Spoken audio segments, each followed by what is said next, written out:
Você já teve a estranha sensação de estar vivo, mas não estar mais presente? Como se, de alguma forma silenciosa e quase imperceptível, você tivesse sido desconectado de si mesmo. As pessoas olham para você, falam com você, convivem com você, mas lá no fundo, nem você sabe mais quem está ali dentro. O seu nome ainda é o mesmo, seu rosto ainda aparece nos documentos. Sua voz ainda sai da sua garganta, mas a essência, aquela centelha que um dia pulsava com intensidade dentro de você, parece ter desaparecido. E o mais assustador é que isso acontece com a maioria das pessoas, sem que elas percebam. Elas simplesmente deixam de existir, mesmo estando vivas. Este vídeo é um soco de realidade. Aqui você vai encontrar as 7 técnicas mais poderosas para redescobrir quem você realmente é antes que seja tarde demais. E não estamos falando de frases de efeito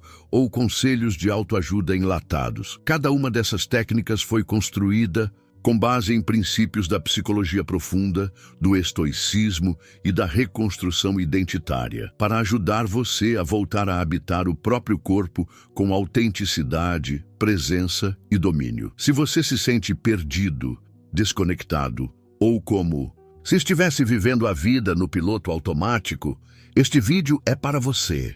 O YouTube pode até esconder conteúdos como esse, mas quem realmente está em busca de transformação vai entender. O que está em jogo aqui não é motivação momentânea, é a sua existência. Fique comigo até o final, porque ao longo do vídeo você irá reencontrar a única pessoa que pode realmente salvar você, você mesmo. Parte 1. A técnica do silêncio brutal. Desintoxicação da identidade emprestada. Você não sabe mais quem é porque nunca teve espaço para descobrir. Desde cedo, sua mente foi preenchida com ideias que não são suas. O que é sucesso, o que é fracasso, o que é certo, o que é errado, o que é bonito, o que é feio. Alguém te disse o que vestir, como falar, quem agradar, e você obedeceu, não por fraqueza, mas porque queria ser aceito. Só que no processo de agradar o mundo, você se apagou e hoje, sem perceber, carrega uma identidade emprestada, construída para agradar os outros, não para ser você. A técnica do silêncio brutal é a interrupção radical desse processo. Ela exige que você pare de absorver ruídos externos por um tempo mínimo de 72 horas. Sem redes sociais, sem TV, sem músicas, sem podcasts, sem conversas vazias, só você, o silêncio e o desconforto. A meta não é relaxar. A meta é ouvir o que grita dentro de você. E isso só acontece quando o barulho lá fora cessa. A mente condicionada tenta te sabotar com inquietação. Vai parecer entediante, insuportável, mas é exatamente aí que começa a revelação. Você perceberá o quanto depende da distração para fugir de si mesmo. Durante esse período, comece a observar os pensamentos que surgem. Quais ideias te assombram? Quais vozes você ainda carrega dos seus pais, dos professores, dos chefes, dos ex-relacionamentos? Quem você tenta impressionar mesmo quando ninguém está olhando? O silêncio revela essas presenças invisíveis. Ele demonstra o peso que você carrega sem perceber. E é nesse choque de lucidez que o processo de purificação começa. Estudos da neurociência mostram que o cérebro, em estado de silêncio profundo, ativa áreas relacionadas à autopercepção e reorganização emocional. Em outras palavras, o silêncio reestrutura quem você é. É nesse espaço que antigas feridas emergem e podem finalmente ser tratadas. Você começa a diferenciar o que é seu do que foi imposto. E essa separação é o nascimento da identidade autêntica. Porque não existe reencontro com o verdadeiro eu sem primeiro remover os entulhos da personalidade fabricada. Essa técnica não é confortável, mas é transformadora. Ela marca o fim da submissão inconsciente e o início da escuta consciente. Quando você aprende a se ouvir de verdade, percebe que a resposta nunca esteve fora. Você só estava ocupado demais ouvindo o mundo errado. No silêncio, você não se perde. Você finalmente se encontra. Parte 2. A técnica da rejeição consciente. O poder de dizer, isso não sou eu. Agora que o silêncio começou a expor tudo o que não pertence a você, o próximo passo é agir contra isso com firmeza. A técnica da rejeição consciente não é sobre rebeldia sem causa, é sobre recusar ativamente cada rótulo, hábito, padrão e narrativa que foi programado em você sem o seu consentimento. Quando você se cala e observa, como vimos na etapa anterior, começa a enxergar com clareza o que está colado em você, mas não faz parte de você. O problema é que só enxergar não basta. Você precisa romper, precisa rejeitar. Rejeitar não é odiar, é ter discernimento, é reconhecer que algo foi útil para um contexto, mas agora é uma prisão. E esse discernimento exige coragem, porque dizer isso não sou eu pode significar perder relações, romper com velhas versões suas e desagradar muita gente. Mas não se engane, manter vínculos com aquilo que te apaga é a receita perfeita para o colapso interior. Muita gente vive tentando se ajustar a ambientes, grupos ou expectativas que rejeitam quem elas são, de verdade. E o custo disso é devastador. Ansiedade crônica, sensação de inutilidade, falta de direção, um vazio que não passa. A rejeição consciente começa pelas pequenas coisas. Aquela rotina que você segue só por obrigação, aquela amizade que só existe por conveniência, aquela opinião que você repete sem acreditar. Você vai olhar para tudo isso com atenção e se perguntar: isso sou eu? Ou isso me ensinaram a ser? Se a resposta for que não é seu, você rejeita, de forma objetiva, direta e sem culpa. Porque manter o que não é seu é o que tem te impedido de se tornar quem você deveria ser. E aqui entra um detalhe crucial. Rejeitar exige posicionamento. Isso significa que ao dizer "este não sou eu", você vai precisar começar a dizer, ainda que em voz baixa, agora sim, este sou eu. A rejeição por si só é apenas limpeza, mas quando ela é consciente, ela cria espaço para a afirmação do que é verdadeiro, do que pulsa em você desde a infância, mas foi abafado. Daquilo que te dá paz quando você está sozinho, mas que o mundo rotula como estranho, perigoso ou imprudente. Essa técnica é uma virada de chave. Ela tira você do modo reação e te coloca no modo intenção. Pela primeira vez, você deixa de ser uma continuação do ambiente e passa a ser autor da própria narrativa. Isso muda tudo, porque a identidade não é algo que você encontra pronto. Ela é algo que você constrói a partir daquilo que você tem coragem de rejeitar. E é exatamente essa construção consciente que nos leva à próxima técnica. A técnica da reescrita interna, onde você aprende a resgatar e ressignificar a sua própria história, sem vergonha do passado e sem medo do futuro. Parte 3. A técnica da reescrita interna, ressignificando sua história para retomar o controle. A maioria das pessoas vive aprisionada por uma narrativa que nunca escolheu. Essas pessoas repetem, em silêncio, uma história cheia de culpa, vergonha, fracassos e limitações, como se o que aconteceu no passado definisse o que elas são hoje. Mas o passado não é sentença, é matéria-prima. E aqui entra a terceira técnica, a técnica da reescrita interna. Um processo de reinterpretação radical da sua trajetória, onde você aprende a transformar feridas em fundamentos, perdas em lições e erros em alavancas de evolução. Tudo o que te aconteceu moldou a sua visão de mundo. Se alguém te abandonou, você aprendeu a se proteger demais. Se foi rejeitado, talvez tenha se acostumado a se anular. Se foi criticado, provavelmente desenvolveu uma autocrítica brutal. O problema é que essas estratégias criadas para a sobrevivência, com o tempo, viram identidade. Você deixa de ser alguém que foi ferido para se tornar o ferido. E, sem perceber, carrega essa versão enfraquecida de si como se fosse verdade absoluta. A reescrita começa com um princípio. Você não é o que te fizeram. Você é o que escolhe fazer com o que fizeram com você. Isso exige 2 movimentos. Primeiro, olhar para o passado sem filtro, sem florear, sem tentar justificar quem te feriu. A dor precisa ser validada.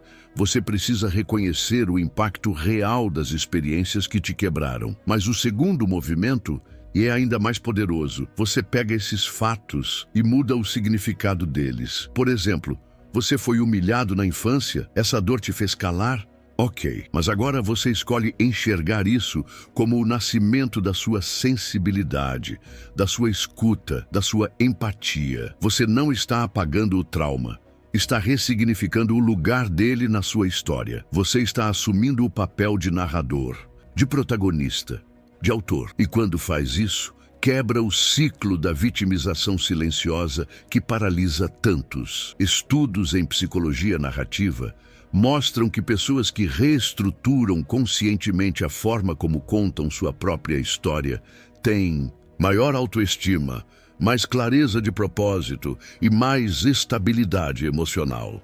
Isso não é coincidência. A forma como você narra sua vida define a forma como você vive. Se a sua história é contada como fracasso, você age como derrotado. Se é contada como construção, você age como construtor. A reescrita interna é o início do empoderamento real, não aquele superficial de frases prontas, mas o que vem da aceitação plena da própria jornada. E ao fazer isso, você se reconecta com algo essencial, a autoridade sobre sua própria existência.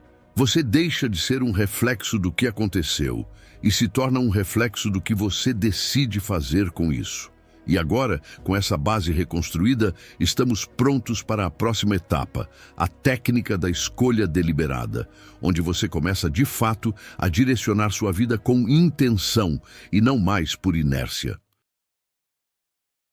Parte 4. A técnica da escolha deliberada, recuperando o controle sobre cada passo. Depois de silenciar o mundo, rejeitar o que não é seu e ressignificar sua história, uma nova pergunta começa a surgir. E agora, o que eu faço com isso? A resposta está na técnica da escolha deliberada, uma prática que substitui o hábito automático de deixar a vida me levar por um estado de intenção consciente. Porque a verdade é brutal. A maioria das pessoas não vive, apenas reage. Elas seguem rotinas que odeiam, mantêm relações que drenam, tomam decisões baseadas no medo e chamam isso de vida adulta. Não é. Isso é submissão disfarçada de maturidade. É a morte da liberdade travestida de responsabilidade. A escolha deliberada começa com um princípio simples, mas negligenciado. Tudo o que você não escolhe conscientemente está sendo escolhido por alguém ou por algo no seu lugar. Pode ser o algoritmo, a expectativa social, o trauma não curado ou o medo da rejeição. E enquanto você não assume esse controle, será apenas um personagem no roteiro de outro. Escolher deliberadamente não é apenas optar entre A ou B. É saber por que está escolhendo, é saber para onde essa escolha te leva. É sair do piloto automático e entrar num modo de presença ativa. Todos os dias. Você quer um exemplo prático? Olhe para as primeiras horas do seu dia.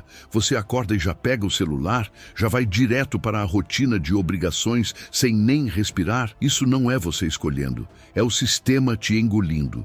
Agora, imagine se cada decisão, por menor que fosse feita com consciência, desde o que você come até com quem você passa seu tempo.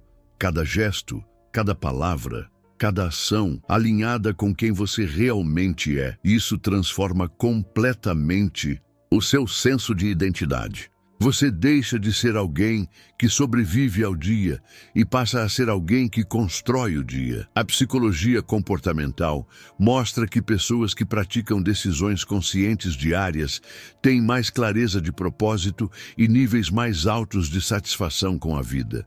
Isso porque, ao decidir com intenção, você envia uma mensagem direta ao seu cérebro: eu estou no comando. E essa simples afirmação começa a reestruturar sua autoconfiança, seu foco e sua disciplina. Mas, atenção, escolher deliberadamente não significa ter tudo sob controle.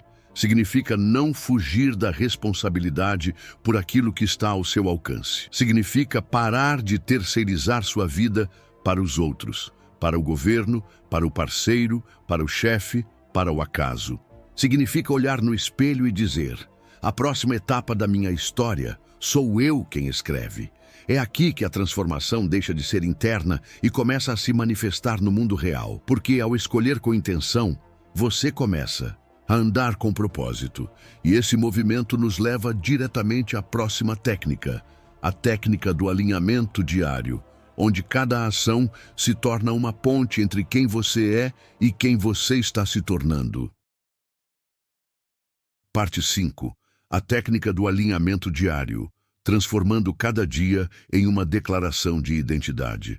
A maioria das pessoas vive esperando por um momento ideal. Elas acreditam que só quando tudo se encaixar, finalmente serão quem sempre quiseram ser. Esse é um dos maiores enganos da existência. O momento ideal nunca chega porque ele não é algo que acontece, é algo que se constrói. E essa construção começa com a técnica do alinhamento diário, a prática de moldar o seu comportamento cotidiano com base nos seus valores mais profundos. É aqui que a sua identidade para de ser uma ideia abstrata e começa a se manifestar na realidade. Imagine isso. Você diz que quer ser alguém com coragem, mas foge de conversas difíceis. Diz que quer paz, mas alimenta distrações caóticas. Diz que quer autenticidade, mas trai a si mesmo para não ser rejeitado. Está vendo o problema? Você pode ter entendido quem você é, mas se suas ações não refletem isso, nada muda de verdade. A identidade não se solidifica na mente, ela se fortalece na prática. E é por isso que o alinhamento diário é inegociável. Essa técnica consiste em reservar alguns minutos todas as manhãs para definir 3 pontos. 1. Quem eu escolho ser hoje? 2. Quais atitudes representam essa escolha? 3. Quais armadilhas eu preciso evitar? Não é um ritual místico, é um comando interno. Uma programação da mente que começa a direcionar cada gesto, cada palavra, cada decisão. Não importa se você está indo para um trabalho que odeia ou se está no meio do caos, você age como quem você decidiu ser. E isso muda completamente sua postura diante da vida. Essa ideia tem raízes profundas na filosofia estoica. Sêneca, um dos maiores nomes do estoicismo, dizia: a vida, se bem vivida, é longa o suficiente. Mas o que significa bem vivida para ele? Significa viver com clareza moral, com decisões firmes e com alinhamento entre pensamento e ação. Para os estoicos, um homem que sabe o que é certo, mas não age de acordo com isso, é um homem fraco. E essa fraqueza moral é a causa da maior parte do sofrimento moderno. Gente que sabe o que quer, mas vive o oposto. O alinhamento diário quebra esse padrão. Ele exige que você pare de esperar por motivação e comece a viver por convicção. Você age com disciplina, mesmo sem vontade. Você honra seus valores, mesmo sem aplausos. Você constrói consistência, mesmo no silêncio. E ao repetir isso, todos os dias, algo poderoso acontece. Sua identidade deixa de ser instável e começa a se enraizar. Você para de depender de aprovação, comparação ou validação. Porque agora cada dia é uma afirmação prática de quem você é, sem precisar explicar, justificar ou provar nada para quem quer que seja. Essa é a diferença entre viver com propósito e apenas sobreviver em busca de sentido. E é esse novo centro de gravidade que prepara você para o próximo passo.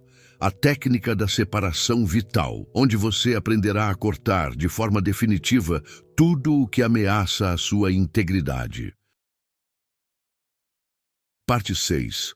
A técnica da separação vital, cortando o que te mata por dentro, antes que te destrua por fora. Chega um ponto no processo de reafirmação da sua existência em que não basta apenas saber quem você é, agir com intenção e alinhar sua vida aos seus valores. Você precisa proteger essa identidade a qualquer custo, porque não importa o quanto você evolua internamente, Se você continuar exposto a ambientes, hábitos e pessoas que sabotam sua essência, você vai afundar de novo.